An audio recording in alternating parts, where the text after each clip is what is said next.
Hello dear friends, तो मैं हूं आरती। संस्कृति के एसएससी के यूट्यूब चैनल पे आप सभी का फिर से स्वागत है। आज हम फिर से डिस्कस करेंगे आज के सारे महत्वपूर्ण टॉपिक्स को। अंतर्राष्ट्रीय राष्ट्रीय खेल से संबंधित, पुरस्कारों से संबंधित या फिर जो है किसी चर्चित व्यक्ति से संबंधित सारे आर्टिकल्स को हम यहाँ पे सारी खबरों को 1 बाय 1 कवर करेंगे, जो भी आपके एग्जाम्स के हिसाब से बहुत महत्वपूर्ण है। तो जो भी न्यूज़ हम यहाँ पे पढ़ने वाले हैं, सारी खबरों को आप बहुत ध्यान से सुनिएगा, क्योंकि सारी न्यूज़ ऐसी है जो कि आपके एग्जाम्स के हिसाब से चुनी गई है और उसमें जो इम्पॉर्टेंट इन्फॉर्मेशन जो ऐड की गई है वो सारी जो है आपके एग्जाम्स के हिसाब से है। क्वेश्चन जो है इन क्षेत्रों से बहुत ज़्यादा पूछे जाते हैं। तो एसएससी स्टूडेंट्स के लिए भी करंट अफेयर्स बहुत ज़रूरी है, क्योंकि ज़्यादातर बच्चे क्या करते हैं एसएससी में कि करंट अफेयर्स जो है बिल्कुल बाद में पढ़ते हैं, कि सारा सब कुछ पढ़ ले, रीजनिंग पढ़ ले, मैथ्स पढ़ ले, इंग्लिश पढ़ ले, जो है करंट अफेयर्स जो है बाद में पढ़ेंगे। तो ऐसा नहीं करना है। साथ साथ जो है आधे घंटे की डेली क्लास होती है। अगर साथ साथ आप पढ़ते चलेंगे तो बाद में जो बोझ हो जाता है ना कि पढ़ लेते हैं करंट अफेयर्स 1 साल का 6 महीने का, वो कम हो जाएगा। डेली आपका कवर करते चलना है, ठीक है। देखो, हमारा पहला आर्टिकल है राष्ट्रपति द्रौपदी मुर्मू जो हमारी हैं, उन्होंने क्या किया, अंतर्राष्ट्रीय विकलांग दिवस के अवसर पर जो है दिव्यांग व्यक्तियों को सशक्त बनाने के लिए राष्ट्रीय पुरस्कार प्रदान किया है। हम जो है सतत विकास करना चाहते हैं, सस्टेनेबल डेवलपमेंट, हम अपने देश का विकास करना चाहते हैं, लेकिन हम दिव्यांग व्यक्तियों को उपेक्षित नहीं कर सकते हैं। जरूरी नहीं कि किसी के हाथ पैर नहीं काम कर रहे हैं तो व्यक्ति जो है यूजलेस हो जाता है। उसका ब्रेन काम कर सकता है, सोचने समझने की क्षमताएं जो है किसी में कितनी है वो तभी हम तय कर पाएंगे जब उसको सामने लेकर के आएंगे। तो इसीलिए इन सब को ध्यान में रख करके जो है हमारे यहाँ पर दिव्यांग व्यक्तियों को पुरस्कृत किया जा रहा है। अंतर्राष्ट्रीय दिव्यांग दिवस पर नई दिल्ली में यहाँ पे समिट हुई है। प्राप्तकर्ता है 33 व्यक्तियों और संस्थानों को यहाँ पर चुना गया है। राष्ट्रपति द्रौपदी मुर्मू हमारी है, उन्होंने जो है यहाँ पर पुरस्कृत किया है। 33 लोग और संस्थान सारे मिलाकर कितने हैं, 33 हैं। सामाजिक न्याय एवं अधिकारिता जो हमारा मंत्री हैं, अधिकारिता जो हमारे मंत्री हैं डॉक्टर वीरेंद्र कुमार द्वारा 16 परिवर्तनकारी पहलों का भी अनावरण किया गया है। तो यहाँ पर इस दिन, विशेष खास दिन पर 33 लोगों और संस्थाओं को पुरस्कृत करने के साथ साथ जो है 16 नई पहलों का शुभारंभ किया गया है जो दिव्यांग व्यक्तियों से संबंधित होने वाली हैं, याद रखिएगा, ठीक है। प्रमुख पहल है कदम नी ज्वाइंट, ठीक है, जो भी पैरों से विकलांग है उनके लिए पहुंच के मार्ग भाग 3। फिर है ब्रेल बुक पोर्टल, जो व्यक्ति अंधे होते हैं, मतलब जो है देख नहीं सकते हैं, उनके लिए जो है पुस्तकें या पढ़ने का जो तरीका है वो ब्रेल लिपि के माध्यम से होता है। उसमें जो है टच करके वो पढ़ सकते हैं। तो ब्रेल बुक पोर्टल, यहाँ पर ये सारी सुविधाएं दी जा रही। उद्देश्य क्या है, तो दिव्यांगजनों को प्रोत्साहित करना, यही उद्देश्य रखा गया है, ठीक है। अंतर्राष्ट्रीय विकलांग दिवस की बात करें तो हर साल जो है 3 दिसंबर को यह मनाया जाता है। इस बार की थीम है समावेशी और टिकाऊ भविष्य के लिए विकलांग व्यक्तियों के नेतृत्व को बढ़ावा देना। अब मान लो कि किसी देश की जो है आबादी 100 करोड़ है, ठीक है, हमारी तो 140 करोड़ हो गई, ठीक है, 100 करोड़ है। अगर उसका 2 करोड़ भी जो लोग हैं दिव्यांग हैं, तो आप इतनी बड़ी जनसंख्या जो है नेग्लेक्ट नहीं कर सकते हो। इसीलिए हम जो है समावेशी और टिकाऊ भविष्य के लिए दिव्यांगों को भी साथ में लेकर चलेंगे। संयुक्त राष्ट्र महासभा द्वारा 1992 में इसकी घोषणा की गई थी। तो 1992 में इसकी घोषणा की गई थी। तब से हम प्रतिवर्ष 3 दिसंबर को जो है ये दिवस सेलिब्रेट करते हैं, ठीक है। अगला आर्टिकल हमारा यहाँ पर है न्यायमूर्ति मुर्दू निरूपा। ये जो नियुक्ति है भारत पे संबंधित नहीं है, श्रीलंका से संबंधित है। तो न्यायमूर्ति मुर्दू निरूपा बिंदुसिनी फर्नांडो ने श्रीलंका के मुख्य न्यायाधीश के रूप में यहाँ पर शपथ ली है, ठीक है। तो याद रखना है, राष्ट्रपति सचिवालय में राष्ट्रपति अनुराग कुमार दिसानायके के समक्ष शपथ ली गई है। यहाँ पर 48वीं मुख्य न्यायाधीश हैं और वहाँ पे दूसरी महिला मुख्य न्यायाधीश हैं, ठीक है। जैसे भारत के इतिहास में अभी तक शायद कोई महिला मुख्य न्यायाधीश नहीं रही है। श्रीलंका में दूसरी महिला मुख्य न्यायाधीश है। श्रीलंका के इस पद पर आसीन होने वाली दूसरी महिला मुख्य न्यायाधीश से पहली थी न्यायमूर्ति जयंता जयसूर्या, ठीक है, तो न्यायमूर्ति जयंता जयसूर्या जो है इनके पहले इस पद पर रहे हैं और इनका स्थान यहाँ पर लिया जाने वाला है। श्रीलंका की बात की राजधानी आपको पता है श्री जयवर्धने कोट्टी, विधायी है, कोलंबे कार्यकारी और न्यायिक है, ठीक है। राष्ट्रपति है अनुराग कुमार दिसानायके, ओके। तो इनके सामने ही यहाँ पर देखो शपथ ली गई है, याद रखना है। राजभाषा सिंहली और तमिल है। मुद्रा है श्रीलंकाई रुपया।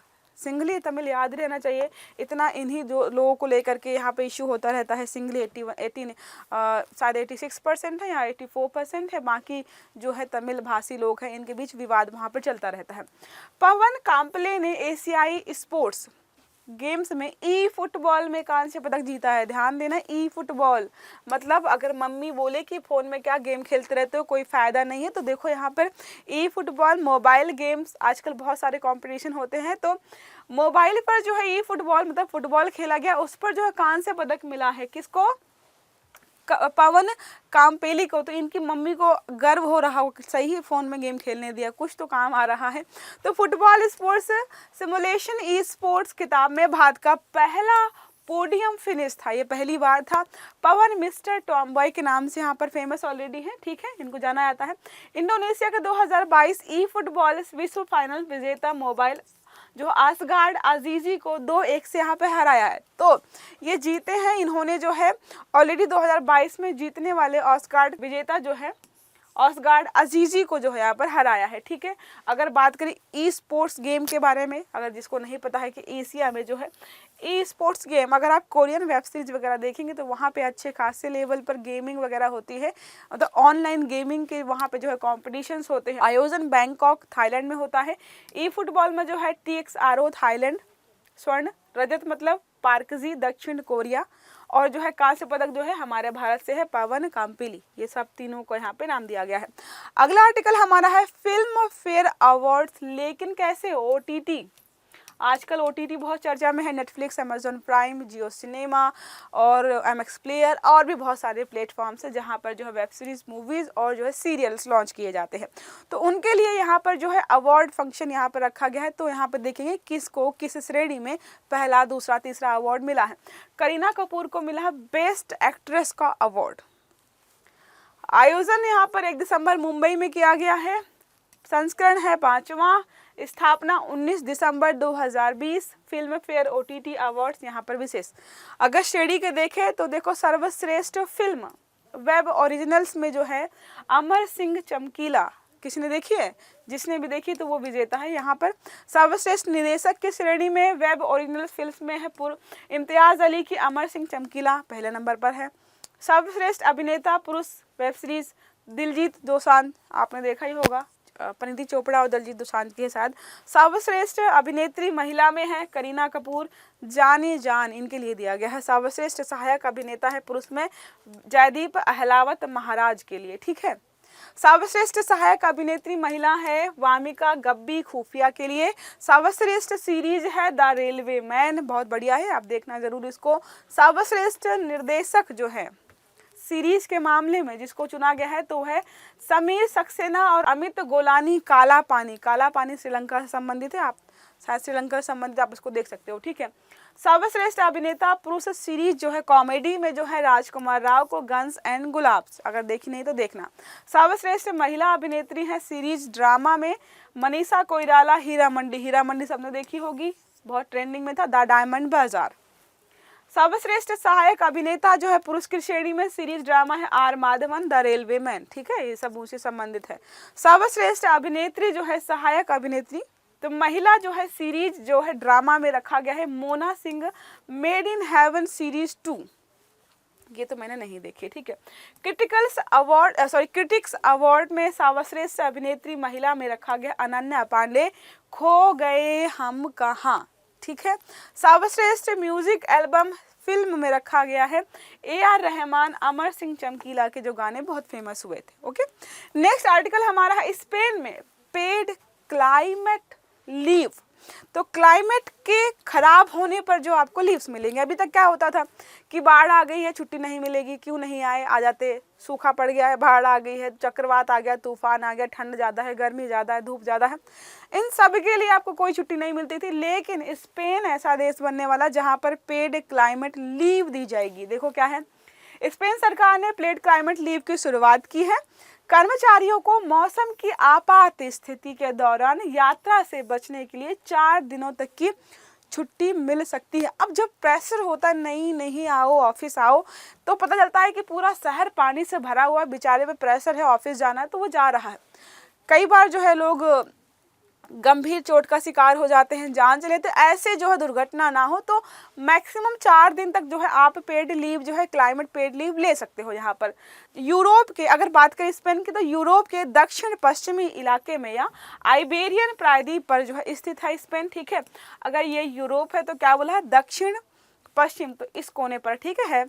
दक्षिण और पूर्व में भूमध्य सागर है, तो दक्षिण और पूर्व यहाँ पर जो है भूमध्य सागर देखने को मिलेगा, इस दोनों तरफ, ठीक है, भूमध्य सागर मिलेगा। उत्तर में जो है फ्रांस और बिस्के की खाड़ी है, तो यहाँ पर जो है फ्रांस और बिस्के की खाड़ी है। पश्चिम में कौन सा है, अटलांटिक महासागर और पुर्तगाल, तो पश्चिम में जो है अटलांटिक महासागर है और पुर्तगाल है। ये सारी जो है आसपास के पड़ोसी देश और लोकेशंस रहे। अगर बात करें यहाँ पर, तो पेरिनेज पर्वत है, फ्रांस से अलग करता है, तो फ्रांस को जो है स्पेन से अलग करने वाली जो पर्वत श्रृंखला है, पर्वत है, उसका नाम है पेरिनेज पर्वत, ये याद रखिएगा। अगला है टैगस, इब्रो और डुएरो, तो ये नदियां हैं टैगस, इब्रो और डुएगे, ठीक है, डुएरो सॉरी, प्रमुख नदियां हैं, याद रखिएगा।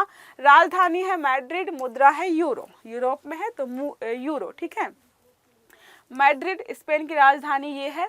और नदियां क्या है, टैगस, इब्रो और डुएरा, तो इब्रो यहाँ पर है, इब्रो रिवर है, और डियोरो रिवर ये है, ठीक है, और तो दिख नहीं रही हैं, ठीक है। तो ये सारी यहाँ पर नदियाँ हैं, ये लोकेशन है यहाँ पर, ठीक है। ये अफ्रीका का है कॉन्टिनेंट, जो अलग हो जाता है, पड़ोसी नहीं है, इसलिए इसको काउंट नहीं किया गया है। ये जो है भूमध्य सागर है, जैसा आपको मैंने बताया है, ऊपर में बताया है फ्रांस है, और जो है अटलांटिक ओशन भी इसके पश्चिम में है, तो ये सारी इसकी लोकेशंस हो गई, ओके।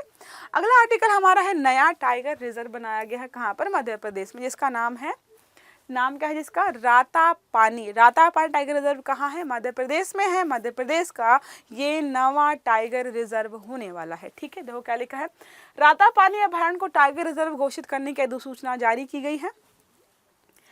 अगर आपसे कभी कोई पूछा है कि किसी भी टाइगर रिजर्व को या फिर जो है किसी भी अभयारण्य को टाइगर रिजर्व कब घोषित किया जाता है, तो जब लगता है कि वहाँ पर टाइगर्स की जनसंख्या या उनकी संख्या लगातार बहुत तेजी से घट रही है, तो उसको जो है टाइगर रिजर्व घोषित किया जाता है, ताकि संरक्षण और संवर्धन उनका किया जा सके, ठीक है।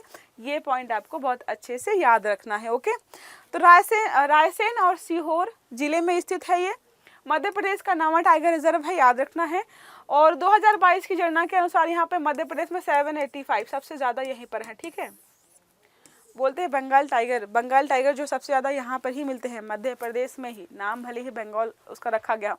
अगर अन्य की बात करें तो कान्हा टाइगर रिजर्व है, बांधवगढ़ टाइगर रिजर्व है, पेंच टाइगर रिजर्व है, पन्ना टाइगर रिजर्व है, ये सारे आपने बहुत बार न्यूज़ में ऑलरेडी पढ़े होंगे। सतपुड़ा, संजय डुबरी, नौरादेई, माधव जो है टाइगर रिजर्व, तो ये सारे 8 ऑलरेडी यहाँ पर थे, एक और ऐड कर दिए गए, टोटल 9 यहाँ पर हो गए हैं।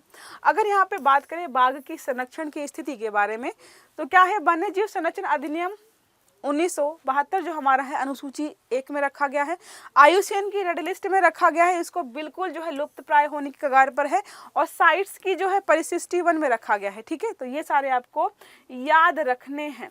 तो जब भी किसी भी अभ्यारण्य को जो है टाइगर रिजर्व घोषित करना होता है, तो राज्य सरकारों से अनुमति लेनी होती है, और साथ में जो हमारा है अन्य संस्थान जो काम करते हैं उन सबसे अनुमति के बाद। तो बस इतना याद रखना है कि टाइगर रिजर्व जब भी बनाया जाएगा किसी अभ्यारण्य को, जब वहाँ पर टाइगर्स की जनसंख्या लगातार बहुत तेजी से गिर रही होती है। भारत का राष्ट्रीय साइबर अभ्यास 2024 का जो है यहाँ पर समापन किया गया। नाम क्या है, राष्ट्रीय साइबर अभ्यास। तो अभ्यास तो किया जाता है, लेकिन कैसा, साइबर सुरक्षा को लेकर के, ठीक है, ये बिंदु याद रखना है। चर्चा में क्यों है, तो भारत का राष्ट्रीय साइबर अभ्यास 2024 का आयोजन जो है सफलतापूर्वक यहाँ पर हो चुका है। राष्ट्रीय सुरक्षा परिषद सचिवालय NSCS द्वारा राष्ट्रीय रक्षा विश्वविद्यालय के सहयोग से नई दिल्ली में हो रहा था। यहाँ पे कोई लड़ाई झगड़ा या वैसा कुछ नहीं हो रहा था, जैसे नॉर्मल अभ्यास हमारे होते हैं, जैसे लिखा है यहाँ पर अभ्यास, तो लोगों को लगे सैन्य अभ्यास, नहीं, सुरक्षा को लेकर के यहाँ पे बात हो रही, साइबर सिक्योरिटी को लेकर के। अभी आप जो है बहुत सारे चीज़ें जो है न्यूज़ में पढ़ रहे हो, डिजिटल अरेस्ट, इस व्यक्ति को डिजिटल अरेस्ट के माध्यम से इतने लाख इतने करोड़ रुपए ले लिए। तो ये सारी घटनाएं जो है कैसे हम कम कर सकते हैं, इन सब को लेकर यहाँ पे बात होती है। इस कार्यक्रम में 2 प्रमुख उपलब्धियां, मतलब कार्यक्रम किया गया तो उससे फायदा क्या हुआ है, तो 2 है। राष्ट्रीय साइबर सुरक्षा संदर्भ प्रारूप का यहाँ पे शुभारंभ किया गया है। राष्ट्रीय रक्षा विश्वविद्यालय द्वारा स्वदेशी रूप से विकसित भारत राष्ट्रीय साइबर रेंज 1.0 का उद्घाटन भी यहाँ पर किया गया है। अगला आर्टिकल हमारा है Syed Modi international badminton tournament. यहाँ पे 2024 का आयोजन किया गया था। इंटरनेशनल है लेकिन भारत में ही आयोजित किया गया था। तो इसमें देखेंगे पीवी सिंधु और लक्ष्य सेन ने सैयद मोदी इंटरनेशनल बैडमिंटन का खिताब जीता है। पीवी सिंधु को ये तीसरी बार खिताब मिला है, याद रखिएगा, तीसरी बार मिला है पीवी सिंधु को। दूसरा यहाँ पे इस व्यक्ति को शामिल किया गया, नाम है लक्ष्य सेन। ठीक है, तो कहाँ पर आयोजन हुआ है? सैयद मोदी इंटरनेशनल बैडमिंटन खिताब है, याद रखिएगा। आयोजन कब से कब हुआ? 26 नवंबर से लेकर के 1 दिसंबर के बीच लखनऊ में हो रहा था। अगर बात करें इस जो है Syed Modi international badminton tournament की, तो भारत में प्रतिवर्ष आयोजन होता है। ठीक है, हर बार होता है। शुरुआत हुई है 2009 में लखनऊ में बाबू बनारसी दास इंडोर स्टेडियम में प्रतिवर्ष आयोजित होता है। तो Syed Modi international badminton tournament का नाम है। ये जो है स्टेडियम नहीं है, नाम जरूर लग रहा है स्टेडियम जैसा, लेकिन ये स्टेडियम नहीं, ये टूर्नामेंट है। और जहां पर होता है, आपने बहुत सुना होगा, बाबू बनारसी दास इंडोर स्टेडियम है ये। इस पर जो है हर साल आयोजन हो रहा है, 2009 से लगातार हो रहा है। पीवी सिंधु को तीसरी बार मिला है। ठीक है, ठीक है। नेक्स्ट आर्टिकल हमारा है भारत मलेशिया के बीच संयुक्त सैन्य अभ्यास हरी माऊ शक्ति। तो याद रखना है कि भाई हरी माऊ शक्ति सैन्य अभ्यास किसके किसके बीच हो रहा है? तो भारत और मलेशिया के बीच में।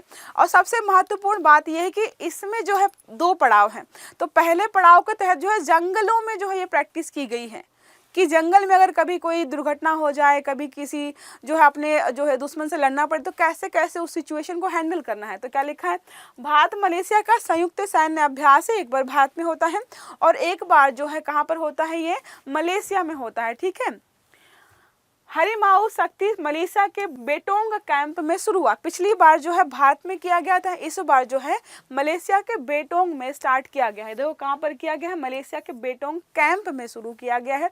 2 से 15 दिसंबर के बीच इसका आयोजन होगा। हर साल जैसे अलग अलग दिनों पे होता है, तो यहाँ पर 2 से 15 दिसंबर के बीच होने वाला है।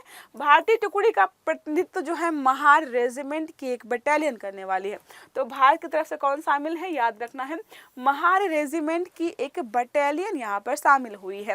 जंगल के वातावरण में अभियानों पर केंद्रित। तो पहला जो 2 तरीके के होते हैं, पहला जो इनका लक्ष्य होता है कि जंगल में कभी भी आतंकवादी संगठन या किसी भी तरीके से युद्ध करना पड़ जाए तो हम दुश्मन से कैसे निपटेंगे जंगल वाले इन्वायरमेंट में। तो पहली प्रैक्टिस जंगल में होती है। ठीक है, सैन्य अभ्यास हरी माऊ की शक्ति के बारे में बात करें तो अवार्षिक है, प्रशिक्षण कार्यक्रम है। शुरुआत 2012 से हुई है। मलेशिया की बात करें, दक्षिण पूर्व एशिया में स्थित एक देश है। दक्षिण पूर्व एशिया में स्थित एक देश है। ठीक है, इसकी अभी मैं सारी बता दूंगी चीज़ें आपको ऑलरेडी। तो इतना समझ में आया, हर साल होता है, एक बार जो मलेशिया में, एक बार जो है भारत में। जंगल के वातावरण पे ज़्यादा प्रैक्टिस करते हैं ताकि कभी वैसे सिचुएशन पे हमें लड़ना पड़े तो कैसे हैंडल करेंगे। यह 2 क्षेत्रों में विभाजित है। प्रायद्वीपी, जो हम मलेशिया की बात कर रहे हैं, 2 क्षेत्रों में है। एक है प्रायद्वीपीय, मुख्य भूमि एशियाई महाद्वीप के दक्षिण छोर पर स्थित है। तो एक प्रायद्वीपीय एरिया है, पूरा पानी से जो है, देखो ये वाला 3 प्रायद्वीप होने की जो एक ही कसौटी होती है कि वो जो जगह है वो 3 तरफ से पानी से घिरी हो। तो यहाँ पर जो एक प्रायद्वीपीय एरिया है। ठीक है, यहाँ पर एशिया के दक्षिणी छोर में। दूसरा है पूर्वी मलेशिया, बोर्निया द्वीप पर स्थित है। ये पूर्वी मलेशिया है जो कि बोर्निया द्वीप पर स्थित है, ये बोर्नियो है। तो यहाँ पर इस द्वीप पर स्थित है। ठीक है, याद रखना है मलेशिया। समझ में आया आपका? 2 भागों में है। प्रायद्वीप जो मलेशिया की सीमा थाईलैंड के साथ लगती है, जो प्रायद्वीपीय मलेशिया है उसकी सीमा जो है थाईलैंड के साथ लगती है, ये रहा थाईलैंड। पूर्वी मलेशिया की सीमा जो है इंडोनेशिया के साथ लगती है, ये रहा इंडोनेशिया। ठीक है, याद रखना है, पूर्वी मलेशिया की सीमा इंडोनेशिया और ब्रुनेई दोनों से लगती है, ब्रुनेई और मलेशिया दोनों से लगती है। ठीक है, ये याद रखना है आपको। आसियान का सदस्य है, जाहिर सी बात है, एशिया में अवस्थिति है तो आसियान का मेंबर होगा ही। राजधानी है कुआलालंपुर, कुआलालंपुर याद रखना है।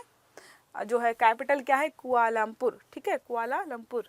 मुद्रा की बात करें तो मलेशियाई रिंगिट, मलेशियाई रिंगिट जो है यहाँ की ऑफिशियल जो है मुद्रा है। ठीक है, यहाँ तक समझ में आ गया। आज का नेक्स्ट आर्टिकल हमारा है मिशन अरुण हिमवीर। अरुण से याद रखिएगा, अरुणाचल प्रदेश में स्टार्ट किया गया है। हिम में एक वीर है, तो जो वहाँ पे सैनिक संगठन जो हमारे होते हैं ITBP, उसको जो है बोला गया है कि हमारे यहाँ के जो लोग किसान वगैरह है वो सारी खाद्य सामग्री सब्जियाँ वगैरह जो उपलब्ध कराएंगे। उससे होगा क्या कि वहाँ के लोगों का सेना के साथ जो है थोड़ा सा तालमेल अच्छा बैठेगा। साथ में जो लोग भी वहाँ पे जो सब्जी उत्पादन करता है या जो भी अनाज वगैरह जो भी उत्पादित करते हैं, सब्जियाँ फल फ्रूट, उनका उत्पादन बढ़ेगा और वो उनको एक मार्केट या लोग मिल जाएंगे जो खरीदेंगे। ठीक है, तो यहाँ पे याद रखना है। अरुणाचल प्रदेश ने अर्थव्यवस्था को बढ़ावा देने के लिए मिशन अरुण हिमवीर, अरुण से अरुणाचल प्रदेश, से हिम वीर से याद रखिएगा, वीर मतलब जो है जो सैनिक होते हैं। अरुणाचल प्रदेश सरकार ने कृषि विपणन बोर्ड और भारत तिब्बत जो सीमा पुलिस है ITBP के बीच एक समझौता किया है कि जितने भी यहाँ पे लोग हैं इनको जो भी सब्जी फल फ्रूट्स खरीदना होगा वो यहीं से खरीदेंगे। अरुणाचल प्रदेश में कृषि और बागानी उत्पादों के लिए बाजार संपर्क को बढ़ावा देना, तो वहाँ पर अच्छी खासी बागानी फसलें होती हैं, फल फ्रूट्स वगैरह उपलब्ध हैं, लेकिन उनके लिए मार्केट नहीं हो पाता है। वहाँ से अगर सोचो हिल स्टेशन से भारत में या हमारे उत्तरी भाग में लेकर के आएंगे तो काफ़ी हद तक सामान खराब भी हो जाता है। तो मार्केट उपलब्ध हो पाए सामानों के लिए इसको इसलिए स्टार्ट किया गया। राज्य सरकार जो है ITBP को फल, सब्जियाँ, मांस और मुर्गी की आपूर्ति करेगी, तो इनको मार्केट मिल जाएगा, उनको सामान मिल जाएगा, क्योंकि राज्य सरकारें जो भी हमारी सेना वहाँ पे कार्यरत है उनको ये सारा खाद्य सामग्री पहुँचाने का काम हमारी सरकार का है ही। तो यहाँ से वहाँ तक ले जाए, परिवहन कॉस्ट लग जाती है इतनी, इससे अच्छा है कि वहाँ पे जो लोग लोकल उत्पादन कर रहे हैं उन्हीं से खरीद लें, तो उनका भी फायदा हो जाएगा, हमारे लिए भी वो चीज़ें सस्ती हो जाएंगी। ठीक है, तो इतना समझ में आएगा यहाँ तक। अब यहाँ पे अरुणाचल प्रदेश की बात करें तो यहाँ पे ये रहा हमारा पूर्वी और उत्तर वाले भाग में स्थित है, कुछ इस तरीके का दिखता है ये। ठीक है, भारत के उत्तर पूर्वी राज्य में है, उगते सूरज का राज्य कहा जाता है क्योंकि सबसे पहले जो है सूरज उगता है तो यही दिखाई देता है। सीमाएं भारत के दक्षिण में है असम और दक्षिण पूर्व में है नागालैंड, तो यहाँ पर जो है, यहाँ पर बात करें तो यहाँ पर जो है असम है। ठीक है, और दक्षिण पूर्व में बात करें तो यहाँ पे आपका नागालैंड देखने को मिल जाएगा। अंतर्राष्ट्रीय सीमाओं को बहुत टच करता है, म्यांमार, बर्मा, चीन, भूटान सब यहाँ पे है। देखो पूर्व में जो है बर्मा और म्यांमार है, तो यहाँ पर जो है पूर्व में यहाँ पे बर्मा और म्यांमार देखने को मिल जाएगा। पश्चिम में आपका यहाँ पे देखने को मिल जाएगा भूटान, यहाँ पे भूटान की सीमा को यहाँ पे टच करता है, और उत्तर में जो है यहाँ पे जो है तिब्बत जो है चीन का पार्ट जो माना जाता है उसको टच करता है। राजधानी क्या है इसकी? ईटानगर है। ठीक है, तो ये रहे आज के हमारे सारे आर्टिकल जिसमें हमने पढ़े राष्ट्रीय अंतर्राष्ट्रीय खेल संबंधित न्यूज, पुरस्कारों से संबंधित न्यूज, राज्य सरकारों ने कोई नई मुहिम चलाई है उससे संबंधित न्यूज भी हमने देखी है, और सैन्य अभ्यास या फिर जो है साइबर सुरक्षा संबंधित अभ्यास, जितना भी सप्ताह हमने सब अच्छे से कवर किया है। आई होप समझ में आया होगा। अगर क्लास अच्छी लगी है तो लाइक करिएगा, चैनल को सब्सक्राइब करिएगा, वीडियो को जो है बेल आइकन दबाना मत भूलिएगा ताकि सारे वीडियो टाइम से मिले, नोटिफिकेशन आपको आता रहे कि कब हमने कौन सी क्लास आपके लिए लॉन्च की है। ठीक है, अच्छे से पढ़िएगा, अपना ख्याल रखिएगा। Have a good day, thank you.